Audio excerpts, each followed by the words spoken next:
I transmigrated into a BL novel I'd been reading. Sounds lucky, right? Until I remembered that the character I took over only appeared for exactly 3 lines. The first line, he gets slashed. The second line, he falls. The last line, he dies. But the next morning I was still alive. And that's when I realized, what changed wasn't my fate, it was the entire plot, and the first person to realize that was the male lead himself. If I had to describe myself in one sentence, I'd say, Yoo Chan, 26 years old, an office worker so ordinary it's almost tragic. With exactly one habit I can't shake no matter how many times I've sworn to quit, reading BL novels until 2 in the morning and regretting it when I have to wake up at 7. My roommate once hid my phone charger. I bought a backup. He hid the backup. I bought another one and hid it under my pillow. The war ended when he moved out, leaving me alone with an entire shelf of novels and no one left to nag me. I called that a victory. That night, I was reading The Lord and the Nobody, a new Joseon historical BL with high ratings and a comment section full of people crying. I opened chapter 1, got through exactly 3 paragraphs introducing a minor character named Beek-in, and drifted off without realizing it. My phone dropped onto my chest. The light stayed on. I fell asleep right on the page where Beek-in had just made his first appearance. The first thing I noticed was the smell, wet earth, smoke from somewhere, and rain. The second was pain. My right shoulder ached like someone had driven a blade into it and left it there. The third, and this was where my brain started refusing to cooperate, was the scenery. A narrow dirt path, crumbling brick walls on either side, a light drizzle. The faint glow of paper lanterns at the end of the alley, and the clothes on my body were definitely not the cotton pajamas I'd bought 341 at the market. I sat up, looked down at the worn gray sleeve on my arm, looked down at the dirt beneath my feet, looked up at a sky with not a single building in it. Then I realized this was the opening scene of chapter 1, this exact road, this exact rain, this exact ache in my right shoulder. Beek-in had been slashed from behind while walking alone at night. I had transmigrated into the novel I'd been reading. The problem wasn't that I was in Joseon. The problem was that Beek-in, the character I'd just transmigrated into, died on the 3rd line of chapter 1. I sat in the mud, rain falling on my head, and tried to recall exactly what I'd read. Beek-in collapsed in the middle of the empty road, with no one to save him and no one to claim his body. That was it. That was the entirety of this character's existence in the novel. A nameless death to set the stage for the next morning scene where Seo Geon would stand over the body with his trademark cold expression. I was still alive. The shoulder wound hurt, but it wasn't fatal. I was sitting here breathing normally in a scene the original character was never supposed to survive, which meant this world was off and I was the point of deviation. I sat in the rain a little longer and did the only reasonable thing I could think of. Took stock of how much of the plot I remembered. Seo Geon, cold, powerful, the male lead. Im-yi, the betrothed, a key character. Beek-in, the name no one remembers, gone after chapter 1. The main story revolved around Seo Geon and Im-yi. None of it had anything to do with me, good, so all I had to do was not die, not interfere, and find my way home, simple enough. I was patting down my pockets hoping to find something, a vague, irrational hope that maybe there'd be a phone, even though I knew there couldn't be, when my hand landed on a folded piece of paper. I unfolded it. Classical Chinese characters, fresh ink, a red seal in the bottom corner. I read slowly, lucky that years of reading historical BL had made the script readable, and gradually understood this was a transfer order. Beek-in, low-ranking palace scribe assigned to the household of Seo Geon, effective this morning. I stared at the paper for a moment. So I didn't have to figure out how to sneak in, didn't need a cover story, didn't need to beg anyone. I'd been shoved in from the very start. This world hadn't given me a choice of hiding spot. It had already chosen one for me. I folded the paper, tucked it away, stood up and brushed the mud off my knees. The plan stayed the same. Get into the estate, keep a low profile, don't interfere with the main plot, find a way home. The only difference was that the location for executing that plan was now the male lead's front door. Perfect. Seo Geon's estate was larger than I'd imagined from reading about it.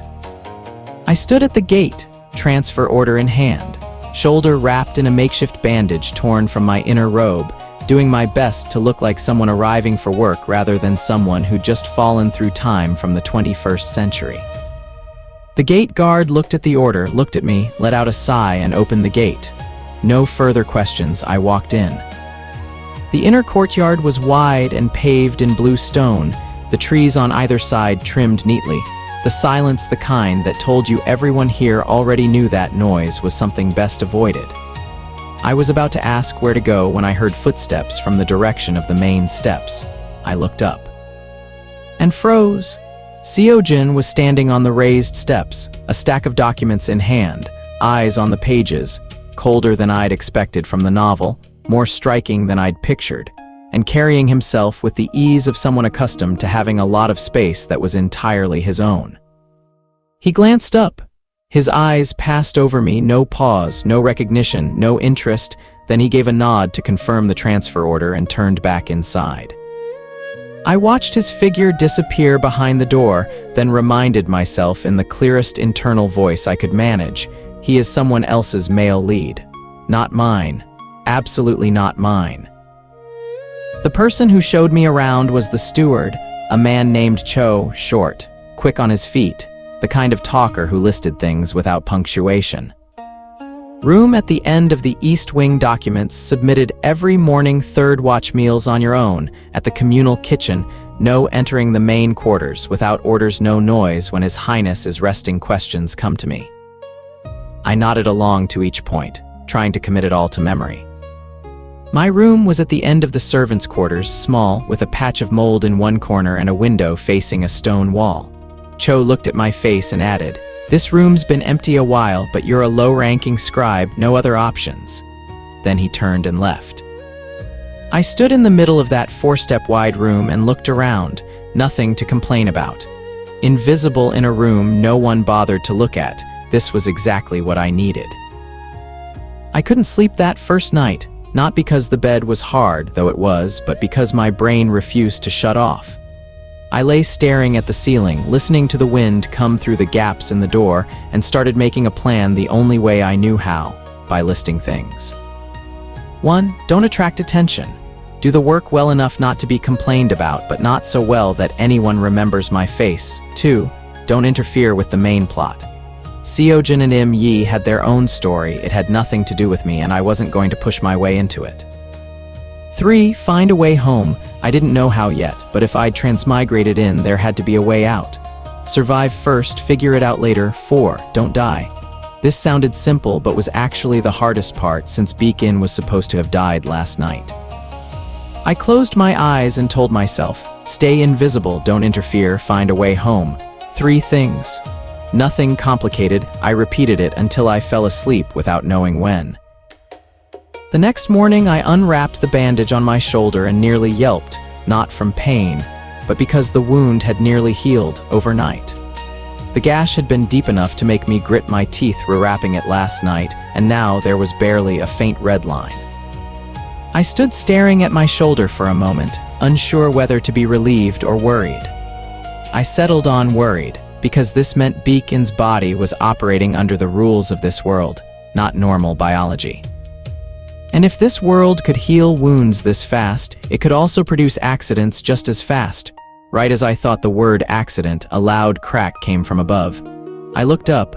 A wooden support beam for the eave was falling straight toward where I was standing. I jumped sideways. The beam crashed down, sending up a cloud of dust.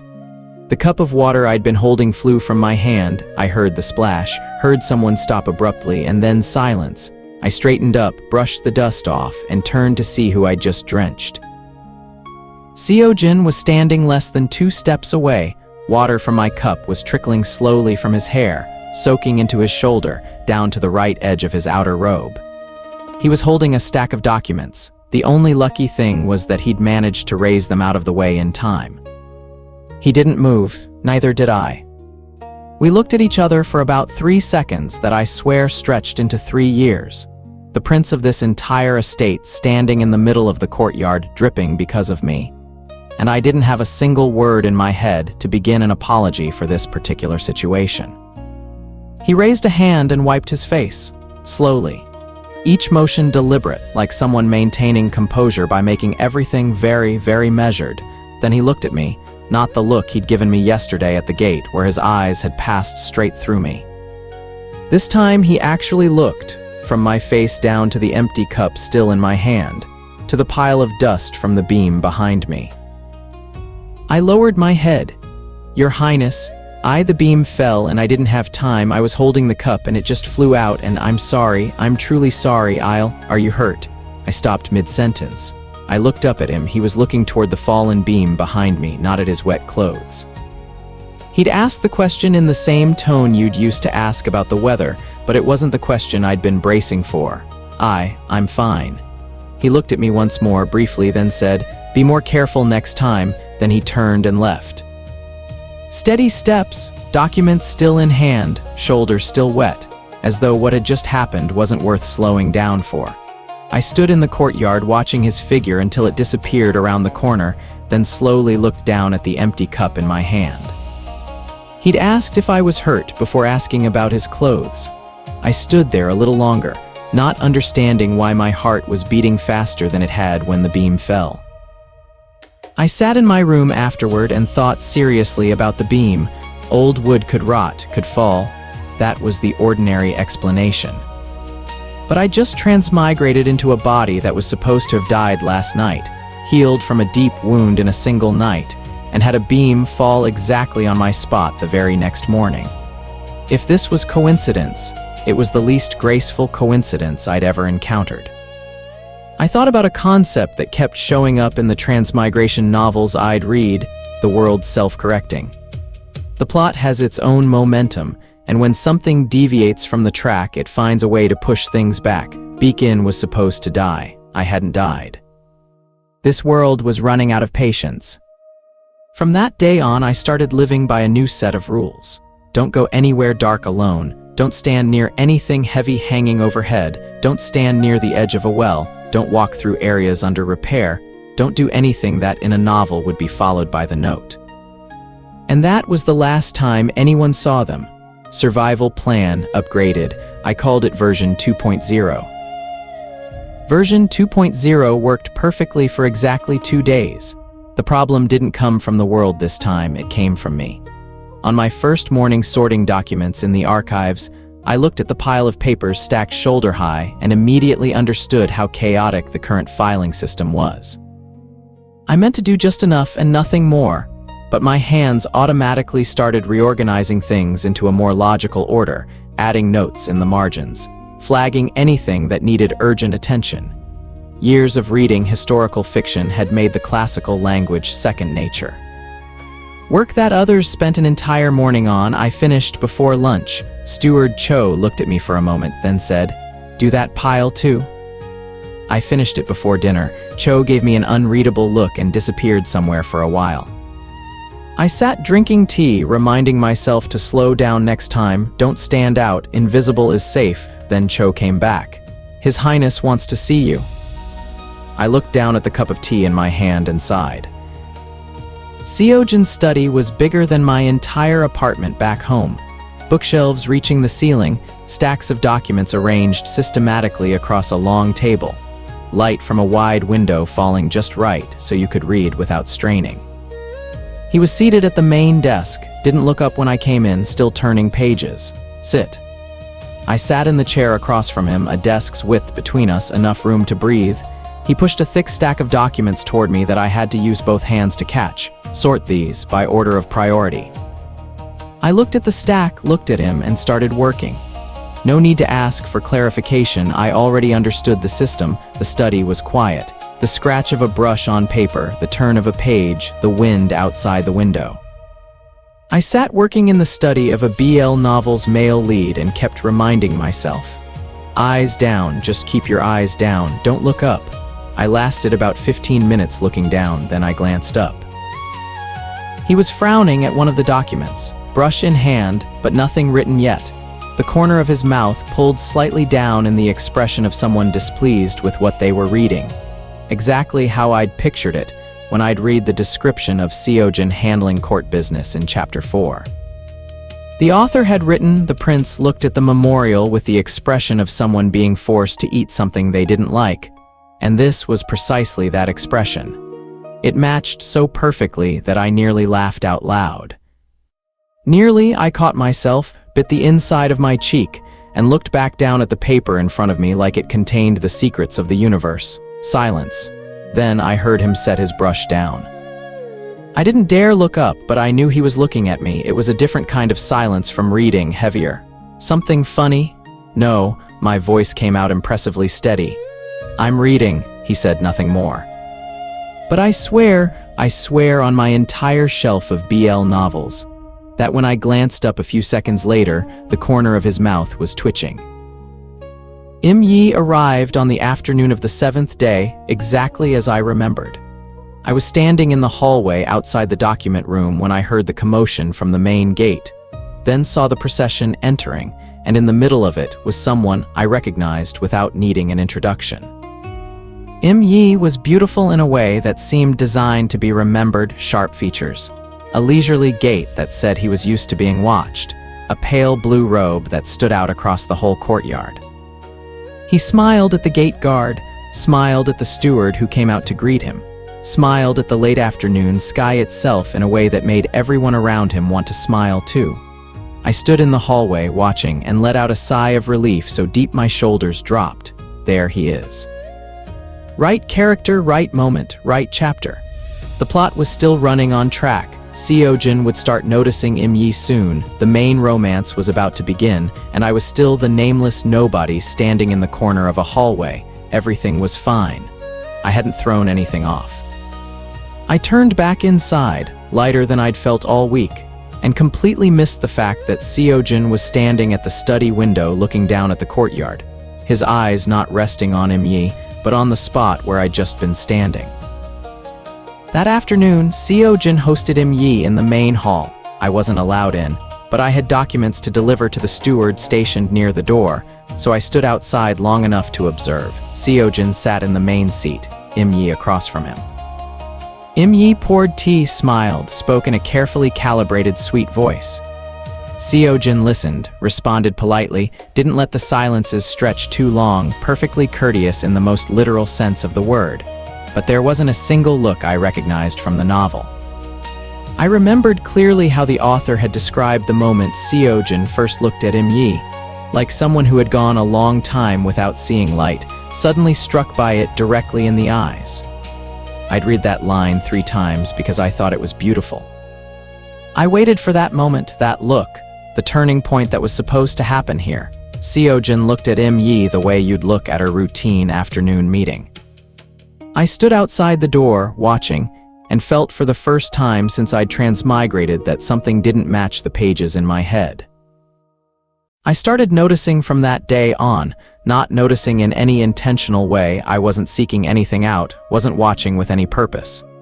But once you've seen something, you can't unsee it. Seo Geon was looking at me, not the look a superior gives a subordinate. Not the look of someone checking work. It was the look of someone thinking about something and not realizing they were showing it. The first time I caught it was a morning in the courtyard. He was talking with a general and his eyes drifted toward where I was sitting sorting papers under the eave, paused for a beat, then continued. The second time was an afternoon in the study when I stood to leave. I bowed my head, looked up just in time to catch him looking, and we held each other's gaze for a fraction of a second before he looked away as if nothing had happened. I pretended not to notice. But I started counting, not deliberately, my brain just kept track. Day 1, twice. Day 2, 3 times. Day 3, I decided to stop counting because the number was trending in a direction that was bad for my survival plan. The third accident came from my own hands, not from the world. That morning I was asked to bring tea to the study because the person who usually did it was sick. I took the tray, walked carefully, reminding myself with every step, don't trip, don't spill, don't do anything else to make the prince notice you. The study threshold was higher than I remembered. My foot caught it. The tray tilted. I managed to save the teapot. but the cup and half its contents had already launched forward by the time I'd registered what was happening. Directly towards Seo Geon, who was standing with his back to the door, examining a map spread out on the table. The splash of water. The sound of him stopping short. I stood frozen at the threshold, teapot still in hand, staring at his back, his robe wet from right shoulder to left, drops of water running from the back of his neck down into his collar. This was the second time in under 10 days. Seo Geon turned around slowly. I looked at him, soaked from head to back. He looked at me standing at the threshold with the teapot. Outside the window, a bird called at a very poorly chosen moment. He looked down at his robe, looked up at me, down at his robe, up at me. Then he sighed, not the sigh of someone angry, but the sigh of someone trying to find a logical explanation for a recurring phenomenon. Do you have a personal vendetta against my clothes? I don't know why that was so funny. Maybe because of how calm it was. Maybe because I'd been wound tight for 10 days and the pressure valve inside me had just found a release. I laughed. Not a quiet laugh, a real one, out loud, my right hand flying up to cover my mouth, but it was already too late. The sound rang through the quiet study, clear as anything. I immediately bowed my head. I'm sorry, I'm so sorry, Your Highness, I didn't. It's fine. No edge to his voice. I looked up slightly, not quite daring to meet his eyes. He wiped his hands with a cloth, pulled the chair beside the window out and sat down, not the main chair behind the desk, but the lower one at an ordinary height. Sit. I looked around as if that word might be meant for someone else. There was no one else in the room. I sat in the chair across from him, back straight, hands folded in my lap, the posture of someone waiting to be disciplined. But he didn't mention the tea, didn't mention his clothes. He just looked out the window for a moment and then asked, "What's it like outside lately?" I looked at him. "Outside, you mean?" "Outside the estate, the people, the markets, what they're talking about." He was still looking out, his voice as easy as if he were asking about the weather. "I rarely go out." I didn't know how to answer for the first 2 seconds, then I started talking. Carefully at first, picking only safe details. But he asked follow-up questions, then more, and I kept answering, each answer a little longer than the one before without me noticing. Outside, the sun had started to set by the time I realized I was still holding the empty teapot. I went back to my room, sat down on the bed and stared at the wall across from me for a long time. Then I started analyzing, because that was the only thing I knew how to do when my mind refused to settle. The original Seo Geon didn't have a scene where he sat and asked a nameless scribe about the outside world. Didn't have a scene where he personally brought tea to someone beneath him. Didn't have a recurring look that I'd stopped counting because the number was making me uneasy. The author had written him as cold for a reason, isolated for a reason, and every action he took served the main story revolving around him and Im Yi. Not a single line in the novel existed for Beacon beyond his death in Chapter 1. So what was Seo Geon doing? I lay down, stared at the ceiling, and faced 2 possibilities. 1, he was deviating from the plot because I disrupted something without realizing it. 2, and this was the one I didn't want to think about, he was never entirely the person on those pages. That the author had only written part of him, and the rest was making its own decisions.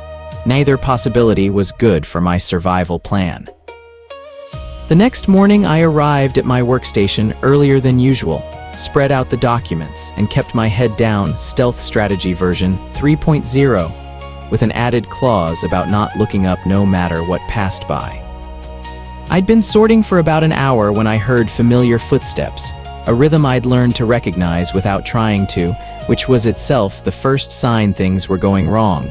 The footsteps stopped. I didn't look up, kept writing. A soft sound of something being set down. I glanced sideways without lifting my head. A small cup of tea, still steaming, sitting in the corner of my workstation, placed exactly where my hand could reach without having to move any papers. The footsteps continued on, no pause, no words. I sat looking at the steaming cup in silence. Outside the window, the sky was clear, a light breeze, birds singing, the kind of morning that, if I'd been reading about it, I'd have known was important. I knew I was in trouble. Not the kind of trouble where the world wanted to kill me, the more dangerous kind, where I was starting to not want to avoid it anymore. That evening I sat down and did something that any BL reader would recognize as the act of a person desperately trying to save themselves. I wrote out all the reasons. 1. He is a character in a novel. I am a reader who transmigrated in. That line cannot blur. 2. I'm borrowing the body of someone who was supposed to be dead, and every day this world is trying to reclaim it. 3. He has Yi, has his own plot, has his own ending. I don't belong in any of that. 4. I need to go home. I looked at the paper, read it over from the beginning, then burned it. Not because I didn't believe those reasons, I believed them completely. I just found that I still couldn't make whatever was in my chest sit still. I was watching the ashes when I heard footsteps. Seo Geon stopped behind me, looking down at the small brazier still smoking. "What are you burning?" "Something useless." He was quiet for a moment. I didn't turn around. "You're hard on yourself." Not a judgment, just an observation, in the voice of someone who'd been paying enough attention to say it without needing to explain. I didn't respond. He didn't wait for one, turning to leave a few seconds later. But that line stayed in my head longer than I wanted it to. The fire started while I was asleep. I woke up to the feeling of suffocation, not sound. The smoke had already entered the room before the flames reached the wall. I jumped out of bed, grabbed my outer robe and ran for the door in the hallway outside. People were already rushing past, shouting coming from down the row. I stood in the courtyard, coughing, watching the corner of my room glow red through the window and thought quietly, this time the world chose fire. Then someone grabbed my shoulder and turned me around. Seo Geon was in front of me, outer robe thrown on hastily, hair not yet tied, eyes looking directly at my face, not at the fire. Not asking what happened, just looking at me from my face down to my wrists, checking everything before asking anything. "Are you hurt?" I shook my head. He didn't release my shoulder right away. His hand stayed there a moment longer, as if he needed to verify my answer with his own eyes. For the first time since I'd transmigrated, I saw something on his face he couldn't quite hide. Not the performed kind of worry, the kind belonging to someone who'd just run down a long hallway in the dark, not knowing what they'd find at the end. The fire was put out before the third watch. My room was no longer livable. I was temporarily moved to another servant's quarters, smaller, but that wasn't what mattered. I sat on the outer steps, coat over my shoulders, looking out at the empty courtyard. Everyone had dispersed. Only a few guards remained at a distance. Seo Geon sat down beside me, no words. No questions about what happened or whether I needed anything. He simply sat there, close enough not to brush shoulders, looking in the direction I was looking. I didn't say anything either, and I didn't get up to leave. We sat like that until the sky started to lighten. The first bird called from the row of trees to the east, a thin blue glow spreading from the horizon. I watched his shadow stretch long across the courtyard stones, still and quiet. I thought about all the novels I'd ever read, hundreds of early morning scenes, hundreds of moments where two characters sat together in silence, and yet the pages were still full. I'd always read those scenes and wanted to be inside them. I was inside one now. And it was nothing like the page, heavier, realer, and far more frightening. 3 days after the fire, Seo Geon called me to his study in the morning, but there were no documents on the desk, no task to be done. He only said, "Come with me." I went. He led me through the back garden, up a small slope I hadn't been on before, through a side gate flanked by guards. They bowed without asking, as though they were used to the prince passing this way. Then up another stretch along a cliff face until the path opened onto a small clearing above. The capital spread out below, gray roof tiles running on, the morning cooking smoke still drifting, streets no wider than lines drawn between rows of houses. Beyond that, the city walls, and further still, the mountains blurred in mist. Seo Geon stood at the edge, hands behind his back, looking down. A long moment passed with neither of us speaking, then he said, without turning, "There aren't many people I've wanted to show this place to." I stood beside him, looking down at the capital, and didn't ask why today was different. The wind up here was stronger than down in the estate. My hair blew to one side and I had to put my hand up to hold it. Seo Geon stood next to me, his hair blowing too, but he didn't bother holding it, just let it go. I looked at him while he wasn't paying attention. Not the way I'd been watching him before, comparing what I saw to what I'd read, checking whether he was tracking the plot correctly. This was different. This time I was just looking.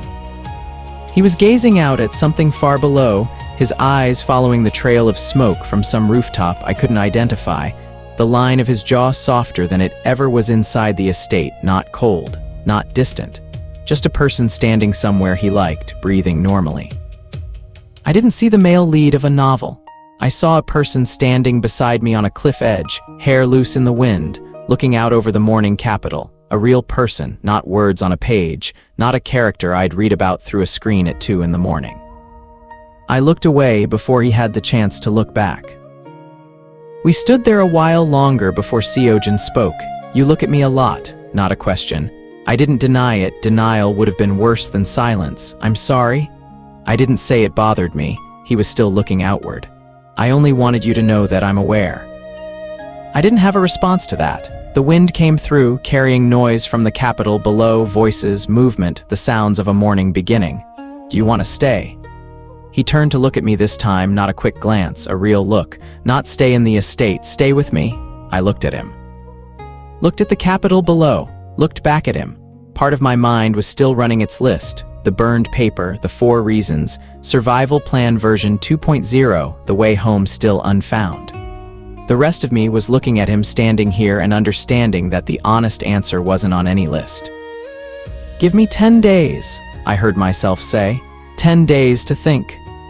He looked at me for a moment, then nodded, no more questions, no pressure, just turned back to look at the capital as though he'd just received the answer he'd been waiting for. On the first of the 10 days, Seo Geon taught me how to hold a sword. I knew I'd be bad. I was a desk person, hands trained for brushes, not anything heavier. But I hadn't expected to be quite this bad. The first time he handed me the sword, I held it with the wrong hand. He corrected me without a word. I took my stance. He looked at me for a moment, then let out a faint sigh, the sigh of someone reassessing their decision. Left foot forward, I moved my foot. Wrong direction. He stepped behind me, placed his hand on my shoulder to adjust, then set his foot beside mine as a reference point. I stood very straight and tried not to think about the fact that he was standing less than a hand's width away. I'll admit, only to myself, not to anyone else, that from the 3rd correction onward, I started deliberately getting it a little more wrong. On the 2nd day, I suggested teaching him chess. He looked at me with the expression of someone not used to being suggested things, but sat down. I laid out the pieces, explained the rules. He listened once, asked nothing. Clearly a fast learner, he won the 1st game, won the 2nd. I hadn't planned to let him win. He was genuinely better than me. "So what exactly are you teaching me?" He was looking at the board, voice without an edge, though the question had one, how to lose without losing face. I turned my pieces face up. Winning, anyone can figure out. He gave me the look of someone hearing that argument for the first time and not yet deciding whether it was foolish or reasonable. I won the 3rd game, a real win, no concessions. He looked at the board for a moment, laid his hand on the surface and stood up. No flipping the board, no further words.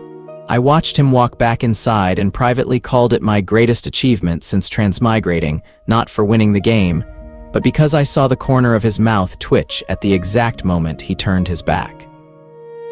On the 3rd day, we sat on the back veranda, no particular reason. He was just there and I was just there, and neither of us got up to leave. He was looking out at the garden, a cup of tea in his hand he hadn't touched, when he asked without preamble, "What are you most afraid of?" I didn't answer right away. I thought about the wooden beam that had fallen, the fire in the middle of the night. Beacon's death at line 3 of chapter 1, dying alone in an empty road, no one to help, no one to claim the body, no one who knew his name. I thought about this world quietly, patiently trying to lead me back to that exact death every single day. Then I thought about these 10 days, about looking down over the capital, about yesterday's game of chess, afraid of running out of time before I've done what I want to do. He was silent.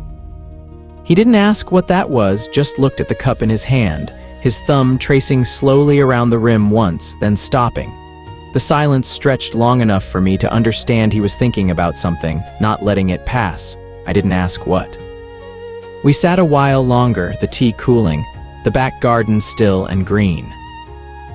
Yi sought me out on the afternoon of the 4th day in a corner of the hallway near the document room, a quiet spot, a quiet hour, not a coincidence. He came alone, no attendants, dressed in pale colors like someone out for a casual stroll. The smile on his face was exactly as I remembered from the novel, calculated to look natural, polished enough that people forgot to question it. "Beak in, right?" He looked at me, voice smooth. "I've heard you do good work." "Thank you." I kept my expression neutral. "It's just..." He paused at exactly the right moment, like someone weighing whether to speak, but I knew he'd decided before he ever walked over. "Someone like you, with your background, being too close to His Highness isn't a good thing, for either of you." I looked at him. In the original story, Yi was an important secondary character, the betrothed, the person Seo Geon was supposed to love. Not a villain, just someone standing in the wrong place at the wrong time, but the person looking at me right now wasn't a secondary character anymore. Under that smile was something colder and more deliberate, the expression of someone who had already made a decision and was beginning to act on it. "I understand." I gave a slight bow. "Thank you for the warning." He smiled, turned, and left. I watched him go, and for the first time since transmigrating, the chill I felt at the back of my neck had nothing to do with the world wanting to kill me.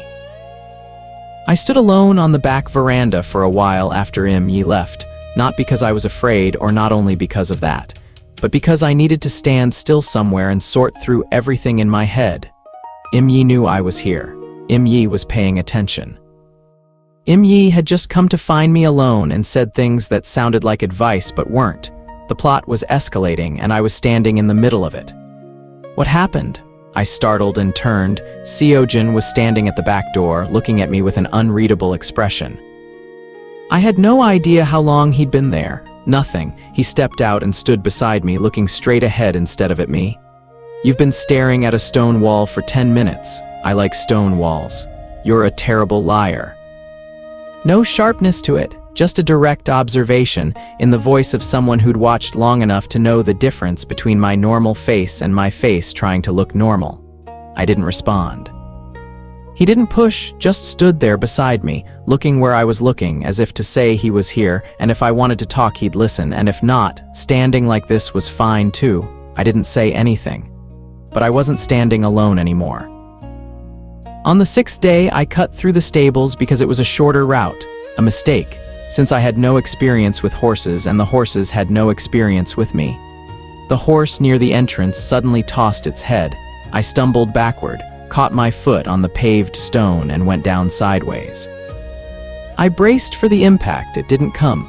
A hand caught me first. Seo Geon had been walking behind me, I hadn't noticed when, and his hand closed around my arm, steadying me. I grabbed his shoulder on instinct, heart pounding from the near fall. We stood like that for a moment, his hand still holding my arm, mine still gripping his shoulder, both of us knowing the danger had passed and neither of us needing to hold on anymore. But neither of us let go first. I looked down at his hand on my arm. He looked somewhere else, not avoiding it, more like a person pretending not to register the situation so the situation could have a little more time to exist. I also looked somewhere else. We both pretended not to know where the other person's hand was for a few more seconds, until footsteps from the far end of the stables made both of us release at the same moment. On the 7th day, he left something outside my door. I opened it in the morning and looked down, a small book sitting on the step, nothing else with it, no name attached. I looked down the hallway, empty. Looked at the book, old blue cloth cover, no title on the outside. I brought it inside, sat down and opened it. Inside was poetry, handwritten, black ink, his handwriting. I recognized it from all the documents I'd seen with his marginal notes. No author's name, no recipient's name, no explanation on the front page. I sat reading in silence while the morning light outside the window slowly rose. The book was thin, not many poems, but I read slowly because I didn't want to finish. I read the poetry collection through quickly on the morning of the 7th day, just to know what was in it. On the 8th day, I read it again, this time slowly. The first poem was about someone who often stood on the veranda looking out at the garden, not doing anything, just standing. like someone more accustomed to looking sideways than looking directly at the thing they wanted. I read that line, stopped, read it again. The third poem was about someone who held a cup of tea without drinking, sat in another person's study doing work assigned by that person, and yet looked more at ease there than anywhere else the poet had ever seen. The fifth poem, I stopped partway through. It was about someone who kept spilling water, not once but twice, both times onto the poet, and both times the poet found they couldn't bring themselves to mind. I stared down at the page for a long time. Then I flipped back to the beginning and read through everything again, this time not for meaning but to count. Each poem had one small detail. The person who laughed unexpectedly. The person who looked when the poet wasn't looking. The person who sat through an entire night on a step that the poet didn't ask about and didn't move away from. I set the book down, pressed my face into my hands and held my head. I sat still for a long time in that small morning room, not thinking anything clearly, only aware that something in my chest was doing something that had never been in any plan I'd ever made. On the 9th day, Seo Geon came looking for me in the afternoon. Not in the study, not for work. He came to where I was sitting on the veranda looking at the garden, pulled a chair out to face me, and looked at me with the patience of someone who'd waited long enough and knew today was the day to ask. "Have you thought it over?" I looked at him. Then I looked out at the garden.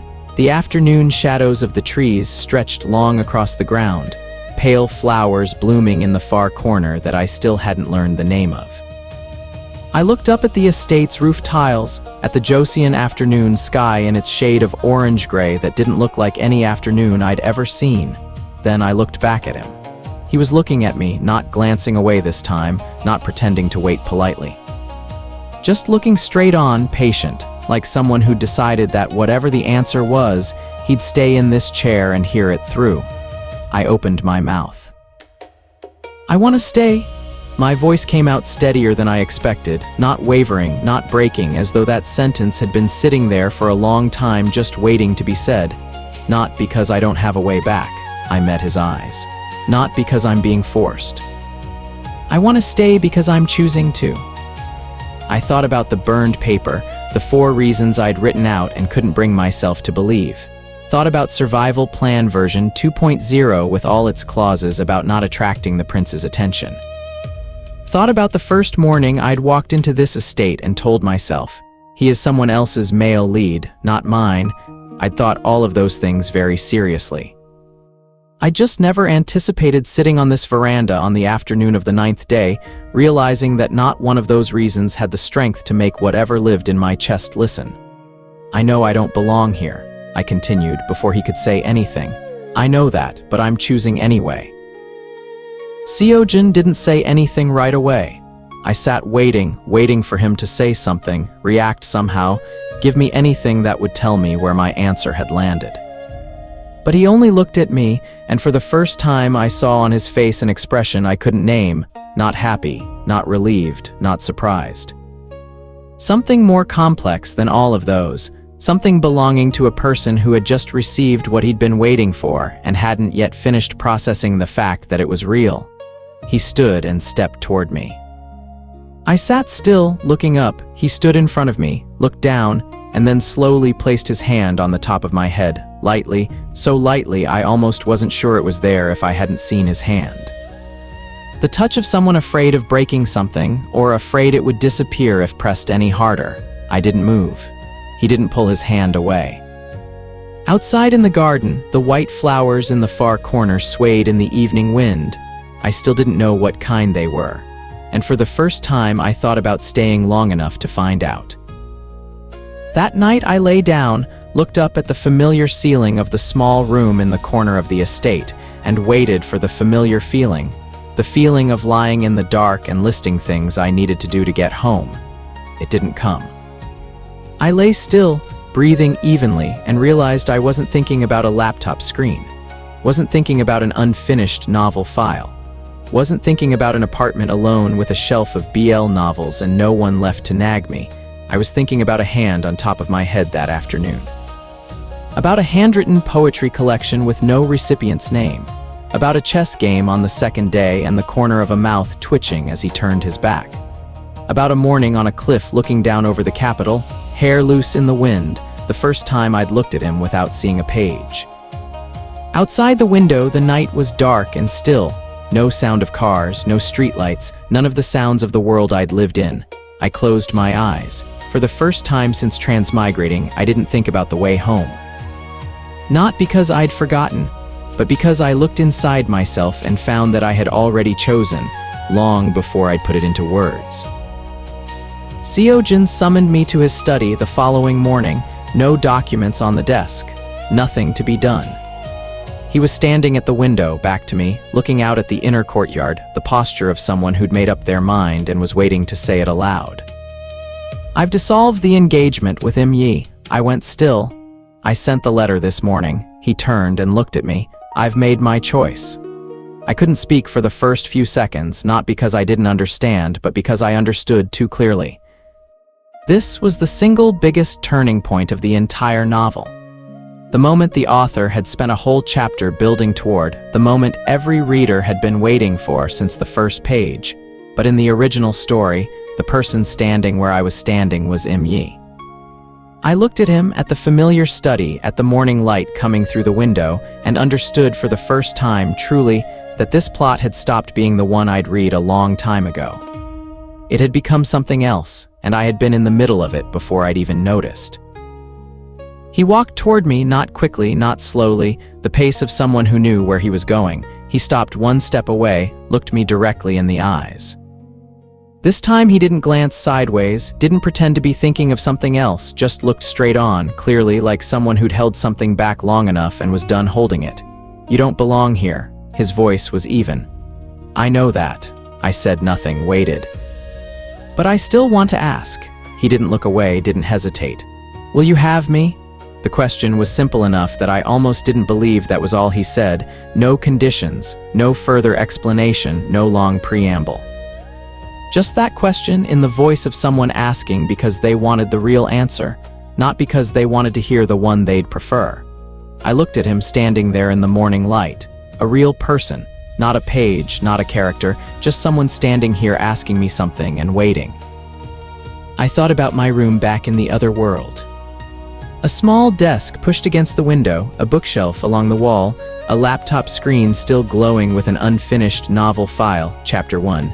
Beacon appearing and dying before I'd even had time to feel anything about it because I'd already fallen asleep. A lukewarm cup of coffee. The sound of late-night traffic.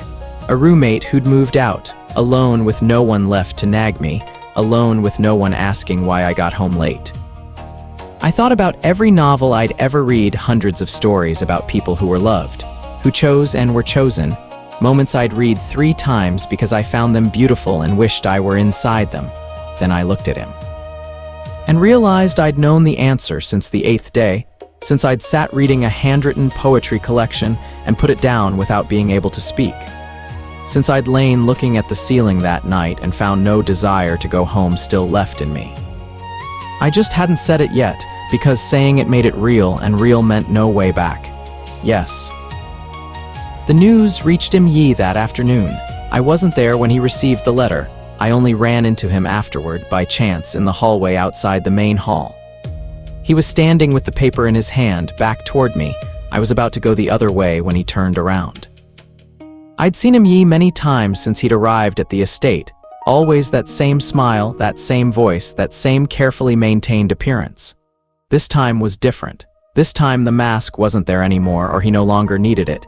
Yi's face held no tears, no sign of pain.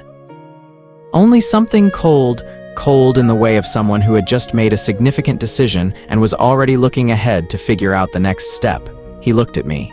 I looked at him. Neither of us said anything. Then he folded the paper, tucked it into his sleeve, and walked on as though I weren't standing there. I watched his back until he turned the corner and knew what I'd just seen on his face wasn't an ending. It was a beginning.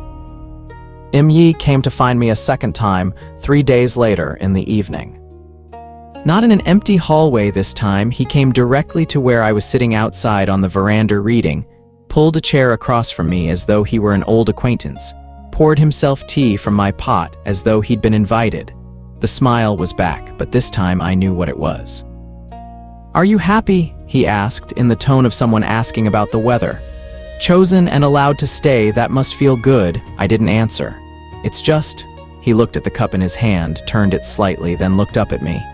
"Do you really think you can hold on to something that isn't yours?" He'd said this to me once before. Last time I'd bowed, thanked him for the warning, and watched him leave with a chill at the back of my neck. That time I was still trying to be invisible, still trying not to interfere, still trying to be the name no one remembered. This time I lifted my chin, looked him directly in the eyes, and didn't look away. "Nothing belongs to no one." My voice came out calmer than I expected. "There are only people who choose and people who are chosen." Yi looked at me for a moment, then smiled, set the cup down, and stood. This smile wasn't like the others, not calculated, no need to calculate anymore. "All right then," he said lightly. "Then I'll make my choice too." He left. I sat looking at the cup he'd left behind, steam rising into the darkening air, and knew that from here on, everything would be different. I didn't know what Yi was doing in the days that followed. He was still in the estate, hadn't left, using the excuse of things still to settle, and Seo Geon didn't press. I'd catch glimpses of him from a distance, moving normally, talking normally, the smile still there. Nothing unusual if you didn't know where to look, but I'd read enough BL to know the most dangerous person wasn't the one who got angry. It was the one who kept smiling and started planning. I noticed small things. A servant abruptly changing guard shifts, an unfamiliar soldier I didn't remember seeing before, a glimpse of Yi talking to a stranger in a shadowed corner near the side gate before both of them dispersed, before I could see the other person's face clearly. I had no proof. I only had the feeling of someone who'd read enough to know where a story was going, and that feeling grew heavier each day than the day before. I didn't tell Seo Geon. Not because I didn't trust him, but because I knew that if I told him, he'd worry, and I didn't want the days remaining before the wedding shadowed by that. I chose silence and kept watching. The days of wedding preparation were unlike anything I'd lived through before. Not because of grandeur, the ceremony was being kept understated at Seo Geon's insistence. No extravagance, few guests. But because those days had a strange quality of ordinary that I couldn't name. Mornings I was still sorting documents in the archives. Afternoons he'd find some reason to come looking for me. Evenings we'd sit on the back veranda a while before going to our separate rooms. Nothing remarkable about any single day. Just day after day, small moments together, and I grew accustomed to looking up and finding him there. One afternoon I was folding papers when I noticed I was smiling without knowing when I'd started, no particular reason. I'd just been working, and then I was smiling. I sat looking at the paper in my hand, remembering Survival Plan version 2.0 with all its clauses about not attracting the prince's attention, and laughed out loud by myself. This world had been trying to kill me every day. I'd nearly forgotten. 2 nights before the wedding, I couldn't sleep, not from nerves or not only from nerves, but because something had settled at the bottom of my chest, heavy in a way I couldn't explain, reminding me of things I'd been trying not to think about. I went out to the back veranda and sat alone, looking out at the dark garden. After a while, I heard familiar footsteps. Seo Geon came and sat beside me without asking why I was there at this hour. We sat quiet for a moment, and then I asked. I hadn't planned to, the words just came out. "If I disappeared one day, would you regret it?" He didn't answer right away. The silence stretched long enough for me to think he was weighing it, then I felt him pull me closer, my shoulder meeting his, and he didn't let go. "The only thing I'd regret is not having chosen you." His voice was low, speaking into the dark in front of him rather than looking at me. "Everything else I can bear." I sat beside him in the dark and felt whatever had been heavy at the bottom of my chest slowly dissolve. I made my decision that night, no more thinking about going back. Not because there was no way back, but because I no longer wanted one. I woke earlier than usual on the morning of the wedding. Attendants came to help me dress, more layers than I'd expected, heavier fabric than I'd expected, a more complicated sash than I'd expected. I stood still while they worked, looking out the window, listening to the estate outside beginning a day different from all the others. When they finished, I turned to look in the mirror. I stood looking for a while, not because it was strange, but because it was familiar. For the first time since transmigrating, I looked in the mirror and didn't see Yoo Chan in someone else's clothes, standing in someone else's place, living someone else's life. I only saw the person standing in the mirror, in a deep blue ceremonial robe, hair neatly pinned, on a wedding morning with the light coming through the window from exactly the right direction, belonging to this moment. I placed a hand on my chest, my heartbeat steady, not fast, not slow.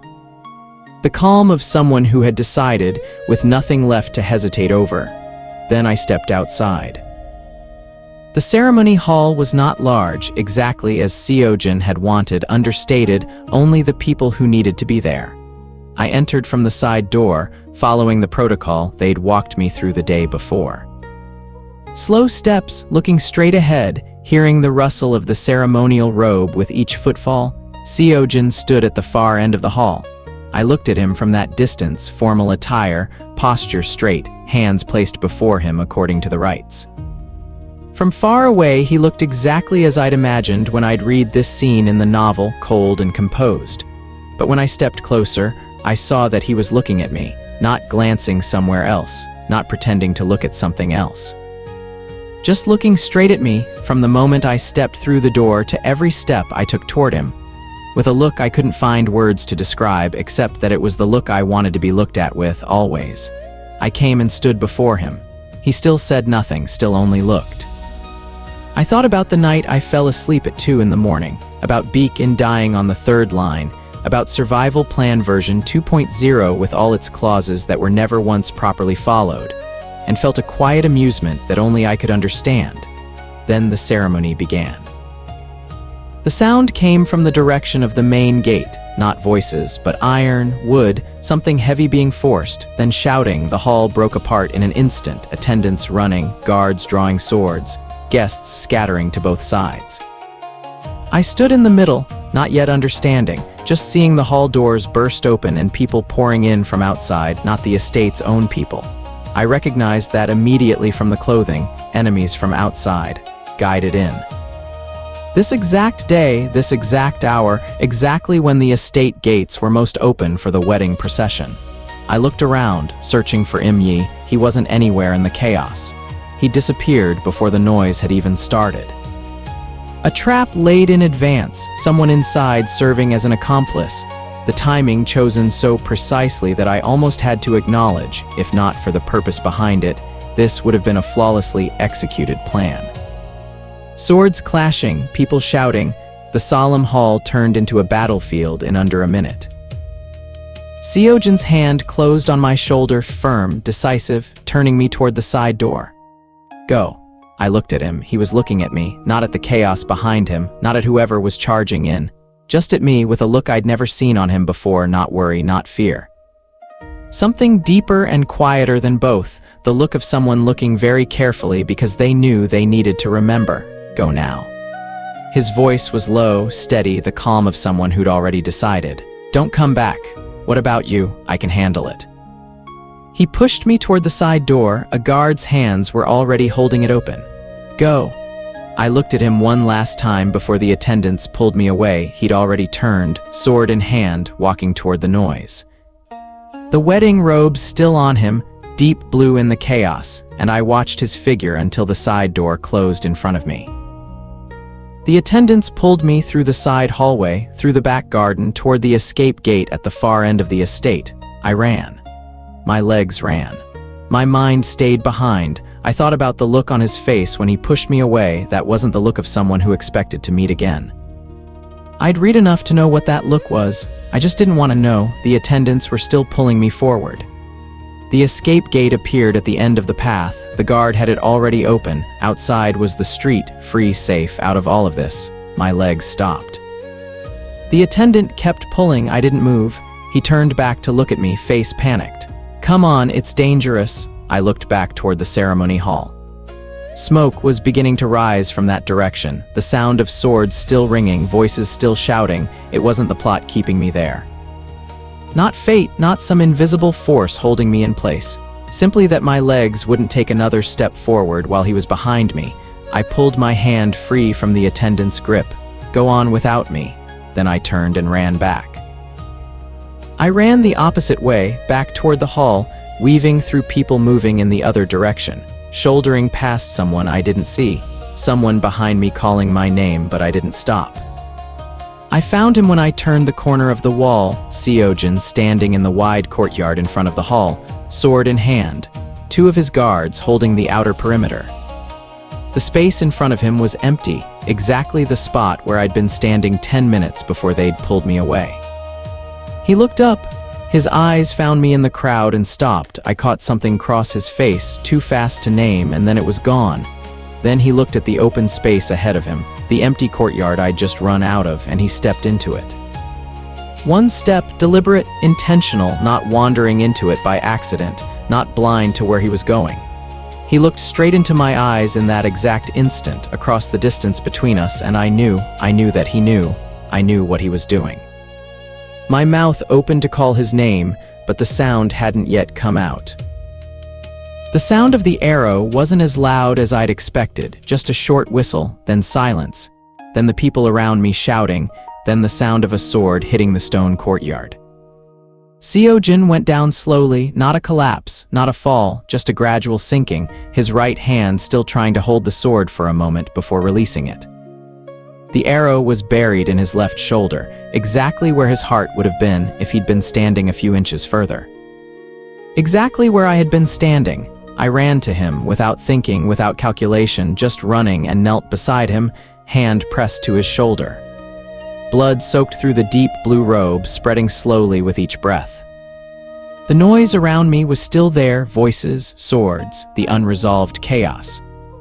But I heard all of it as though from very far away, as though there was thick glass between me and that world, and on this side of the glass there was only him, looking up at me with eyes more clear than I wanted them to be.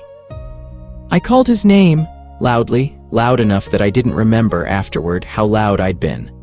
I only knew it was the first time I'd called his name, not in my head, not under my breath, but out loud with everything that was left in my lungs. "I didn't ask you?"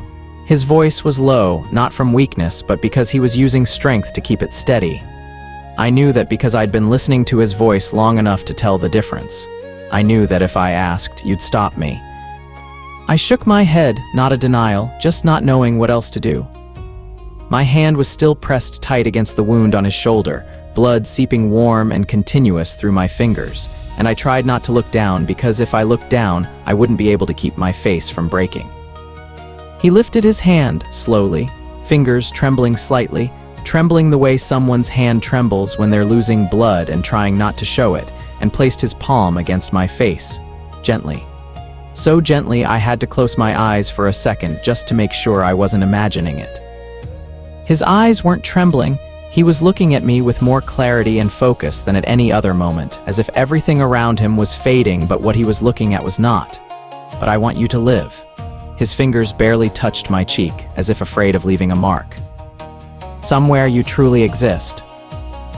No, I heard my own voice come from somewhere, not loud, not clear, but the first word I'd managed since I'd knelt here, I already chose. I looked straight into his eyes, hand still at his wound, tears falling without my trying to stop them anymore. I chose to stay. "You don't get to change my choice for me." I said that, or I thought I said it. I wasn't sure whether the sound had actually come out or whether it had only become breath, become lips moving with nothing behind them.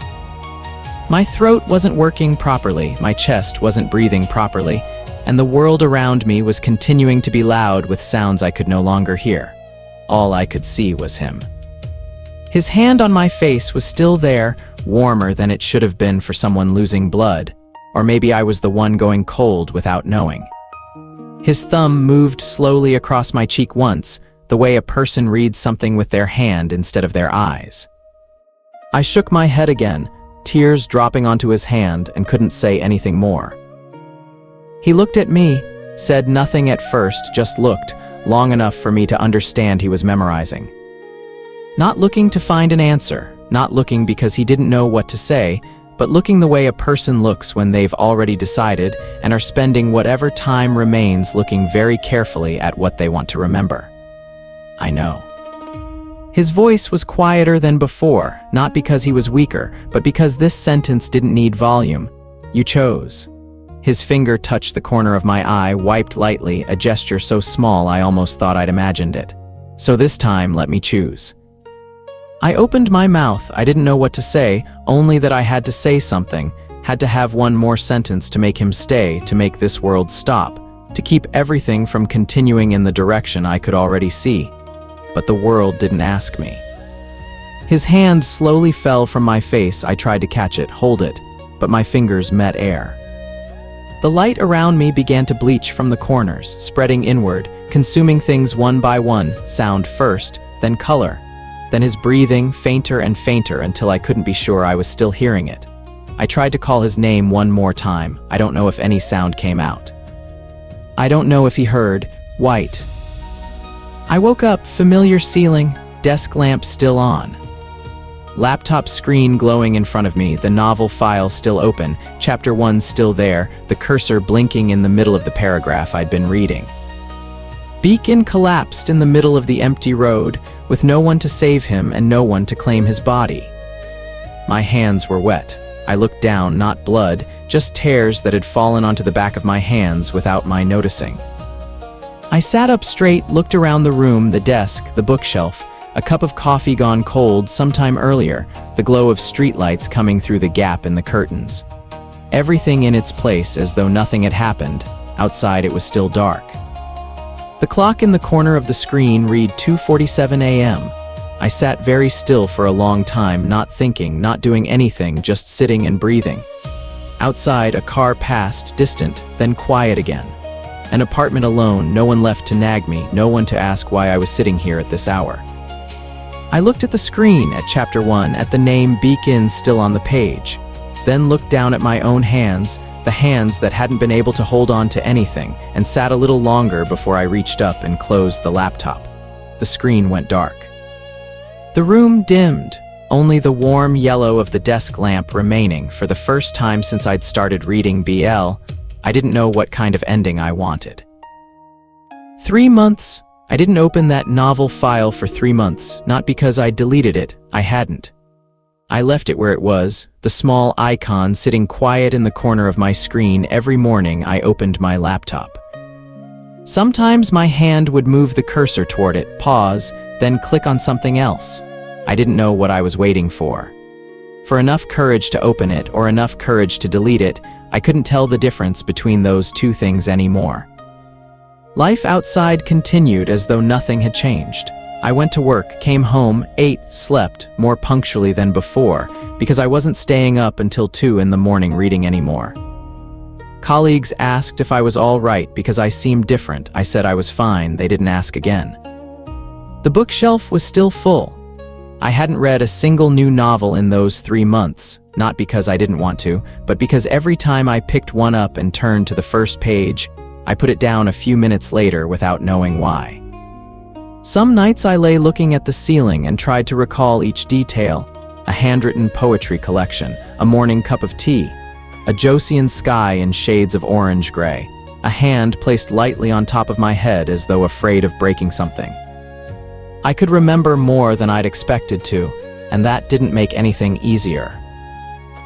I went into a bookshop on a Saturday afternoon for no particular reason, not to buy anything, only because the apartment had been too quiet that day and walking to the bookshop was the only thing I'd thought of. I moved through the literature section, the children's section, paused in the fiction section for a while and then kept walking, nothing holding my hand. Then I turned into the translated fiction section. I saw him there, standing in front of one of the middle shelves, holding a book, reading the first page. Nothing remarkable about the scene except for the book in his hand, The Lord and the Nobody. Deep blue cover, the author's name in the lower corner, an illustration of 2 figures standing apart against the backdrop of a Joseon palace. That book, that exact cover, the one I'd opened that night and never finished. He was standing there reading the first page, reading for a long time without turning it. Not reading slowly, more like someone going back and rereading the same passage, looking for something, or trying to remember something without knowing they were trying to remember. I stood at the end of the shelf looking at him, not stepping closer, not stepping away. He looked up, not because of any sound. A Saturday afternoon bookshop was full of sounds. He looked up the way a person does when they suddenly feel someone watching them, turning instinctively in that direction. His eyes landed on me. I stayed still. He looked at me the way a person looks at a stranger, nothing in his eyes to suggest he knew who I was, nothing to indicate he remembered anything. Just the look of a stranger catching another stranger looking at them in a bookshop on a Saturday afternoon. Then he tilted his head slightly, looked down at the book in his hand, looked back at me, and asked quietly the way people do when they don't want to disturb the quiet of a public space, "Have you read this one? 3 months." 3 months since I'd heard that voice. I knew this wasn't him, wasn't Seo Geon the prince, wasn't the person who'd stood at the far end of the ceremony hall watching me walk toward him, wasn't the person who'd gone down on the stone courtyard and hadn't let go of my hand until there was nothing left to hold with. I knew that. But the voice was similar enough that I lost one breath before I could answer. I looked at the cover of the book in his hand, deep blue, 2 figures standing apart, a Joseon palace behind them. I looked long enough to remember that night, the laptop screen, 2 in the morning, cold coffee, my hands wet when I'd woken up. Then I looked back at his face. He was waiting for an answer, unhurried, not pressing, just standing there holding the book, looking at me with the patience of someone accustomed to waiting without needing to explain why they always wait. That patience was familiar to me. Familiar from long before I'd met the person standing in front of me now, something in my chest, something that had been lying still and heavy for 3 months. Something I hadn't named and hadn't tried to name began to come apart slowly, layer by layer. Not disappearing. Just dissolving into something lighter that I could breathe through. For the first time in 3 months, I felt like I could breathe normally, not because he was him. Not because I was confusing one for the other. But because I looked into the eyes of the person standing in front of me, a stranger, a bookshop, a Saturday afternoon, and found that I still wanted to step closer. I heard my own voice come out steadily, no trembling, no breaks, as though that sentence had been waiting there to be said. He nodded slightly, about to look back at the book, and I said, "But I think the ending will be different this time." He stopped. Looked at me again, longer this time, like someone who'd heard a sentence that didn't quite fit the context and was trying to make sense of it. This time. I looked at the book in his hand, looked back at his eyes, then stepped 1 step closer, close enough to speak without raising my voice. "You've only just read the first page." "Yeah." He looked down at the book, a slight furrow in his brow. "Strange thing is, I keep reading and rereading this opening and I can't get past it, like I've read it somewhere before, but I can't remember where." I stood listening to that, standing in a bookshop on a Saturday afternoon, warm yellow light, the sounds of people around us soft and far. He didn't remember. I knew he didn't remember. There was nothing to remember for someone who had never been there. This was a new person, not a character, not a plot, not any kind of fate, just someone standing holding a book I hadn't finished, in a bookshop I'd wandered into because my apartment was too quiet. "Let me tell you what that part is about," I said, "if you'd like." He looked at me for a moment, then smiled quietly in a way I recognized without needing to remember from where. "Sure." I smiled back, not from memory, not because fate had pulled 2 people together. Only because I had chosen to step closer and he had chosen to stay and listen, and this time, just that was enough. And that is the story of a nobody who existed for only 3 lines in a novel, yet became the one who rewrote their own fate. Perhaps the most frightening thing isn't transmigrating into an unfamiliar world, it's knowing the ending waiting for everyone around you. And still being unable to stop your own heart from changing, if it were you. Knowing you were a character who was supposed to die in the very first chapter, would you choose to quietly survive and find your way back? Or accept the cost of rewriting the story, even if it meant losing everything?